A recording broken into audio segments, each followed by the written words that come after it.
สุขสบายดียามสีเช้าพี่น้องสุขสบายดีเด้อสุขสุขคนพี่น้องไม่ว่าจะเป็นภายในประเทศพี่น้องหรือว่าต่างประเทศเด้อประมาณกันยินดีต้อนรับทุกท่านพี่น้องมื้อนี้ก็มาอัปเดตเทือนพี่น้องปูตะกะโลเศร้าใจพี่น้องโอ้ยทรายเบิดพี่น้องทรายบ่พอนี่ก็ปูนก็เหลืออยู่5 สอบพี่น้องทรายกันลงกันเราตัดลำมันเราจะปลูกมันไส้ขูดไส้ไทย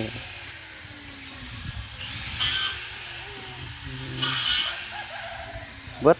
พี่น้องโอ้ใช่มันแล้วก็บ่แล้วซ้ำพี่น้องยุติพี่น้องทำสบายดีแล้วแล้วเนาะ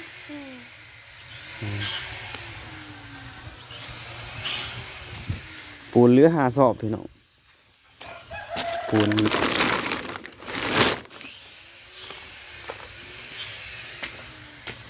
เริ่มไปหอดใส่แล้วพี่น้องปูมาหอดดอกแล้วเพราะว่าทางในมันแล้วไปแล้วทางในมันแล้วยังเรียบร้อยไปแล้วเหลือแต่ทางนอกเดี๋ยวบนทางในครับ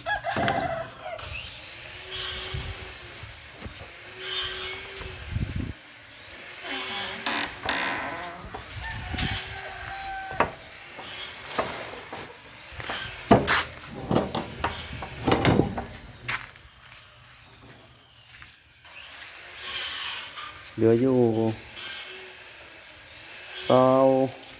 2 แก๊สพี่น้อง2 แก๊ส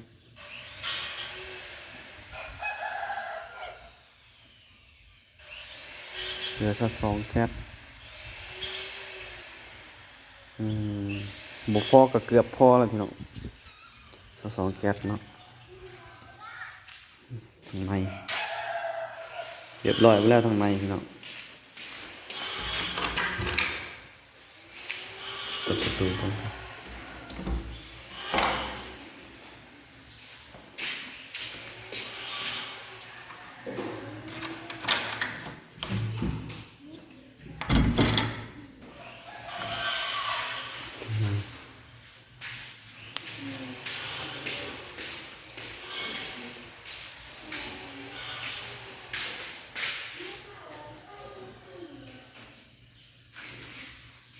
เรียบร้อยไปแล้วทางในของนี้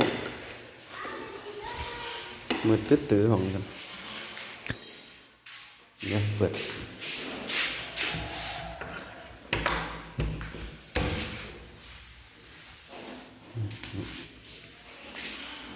ของลูกชายนี่ ลูกชายอยากได้สีแดงลูกชาย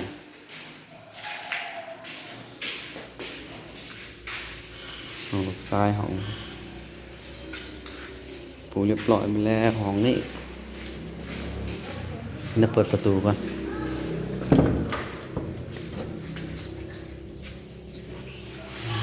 มันบ่ได้กวนมันมาเก็บยังพี่น้องเอาไว้เก็บบัดเดียวเนาะมาแล้วเลยเก็บบัดเดียวมันจะบ่ได้เก็บหลายเท่า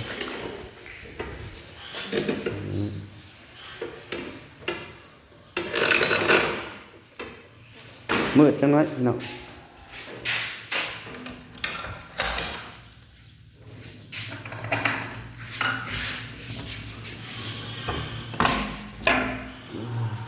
ตื่นจังน้อยนะครับ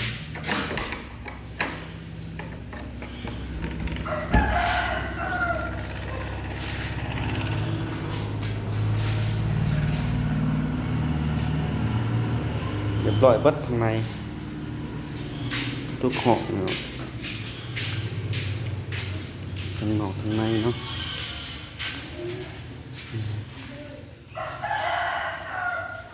บรรยากาศยามเช้าประมาณ6:30ยังมาหอด7 โมงเลยฝนก็ตกบ่แห้งพี่น้องว่าสิว่านกล้ายังบ่ได้ว่านอยู่เพราะว่ามันฝนยังบ่ตกนี่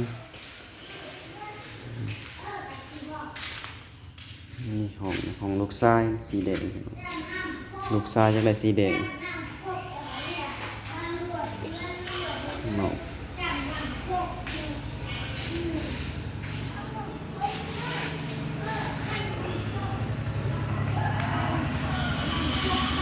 บรรยากาศยามเช้าพี่น้องรถไถกันไปให้ไปหน้าไปมันพี่น้องท้องฟ้าเย็นสบายพี่น้องบรรยากาศดีแฮงปูนเรืออยู่จักสอบเนอกหาเรือหาจักสอบหาเรือ6 สอบ6 สอบน้อง6 สอบปูนเรือปูน6 สอบนั่งเรือเล่นได้สบายดีเด้อเล่นสบายดีบ้างละ สบายดี นุบดีนุบดีสบายดี สบายดี นี่หลานชายลูกป้าเนาะลุงกำลังเห็นอย่างเนี้ยลูกชายอารมณ์มือนี้อารมณ์ค่อยดีลูกชาย ต้องมาทำสบายดีลูกแล้วสบายดีลูกยังแกล้งหัวบ่เนี่ยฮะเป็นยังแกล้งหัวหรอบ่เป็นยังแกล้งหัวหากระตื่นนอนหาวน่ะโอ้ย โอเคพี่น้องกะมาอัปเดตเนาะล่าสุดเลยพี่น้องมื้อนี้วันที่เท่าไหร่เนาะน่าจะเป็นวันที่12หรือ13มื้อนี้พี่น้องจำบ่ผิดล็อกประตูไว้ก่อนพี่น้องมื้อนี้เมื่อคืนนี้เลิกค่ำวานนี่เลยบ่ได้ถ่ายพี่น้องเบิ่ง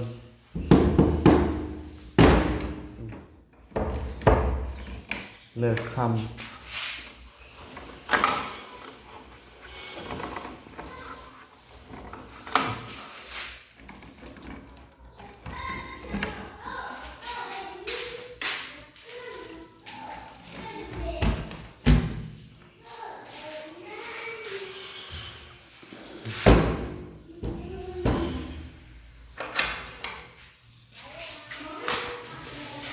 เปิดประตูกัน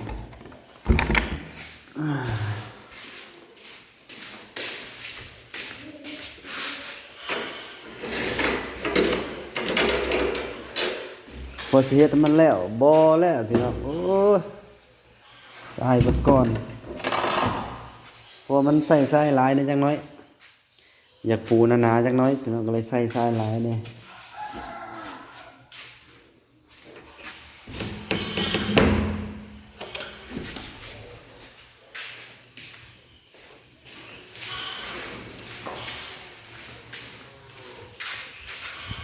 ล็อกห้องนี่ก่อนยังไม่ได้ล็อกห้อง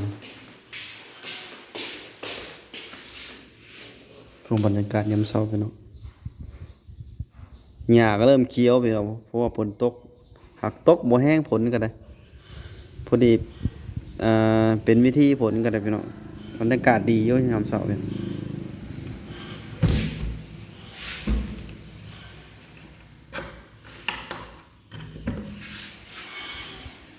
มือตึ๊ดตื้อ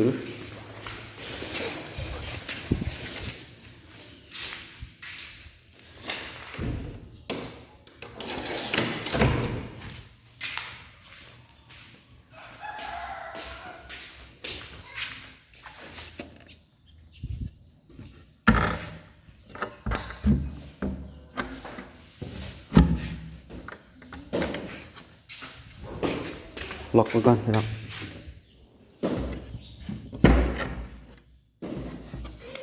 อย่าเคาะลูกอย่าเคาะมันจะแตกครับ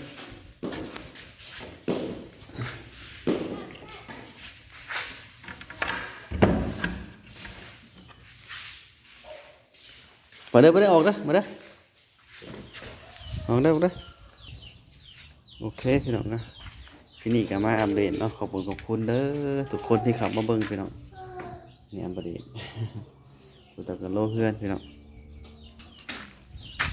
โอเคเนาะพี่น้อง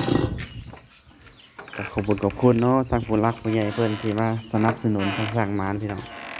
ก็ขอบคุณเนาะที่เพิ่นซอยทุกอย่างพี่น้องบ่ว่าจะเป็นเฮือนหลังนี้เนาะบ่ว่าจะเป็นทั้งลุงใจดีเพิ่นแล้วก็ทางเอื้อยดิ่งแล้วก็ไอเพชรเพิ่นขอบคุณเด้อกะ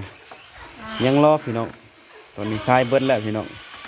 สิเฮ็ดมันแล้วบ่แล้วพี่น้องโอเคเนาะพี่น้องเนาะสำหรับที่นี่ก็ขอบคุณทุกคนที่เข้ามาเบิ่งเด้อสำหรับที่นี่ไปแล้วบ๊ายบายสายบ๊ายบายกล้องนะบ๊ายบายกล้องนะ โอ้หลานชายก็ได้โอเคพี่น้องยินดีมีแห้งสุขทุกคนพี่น้อง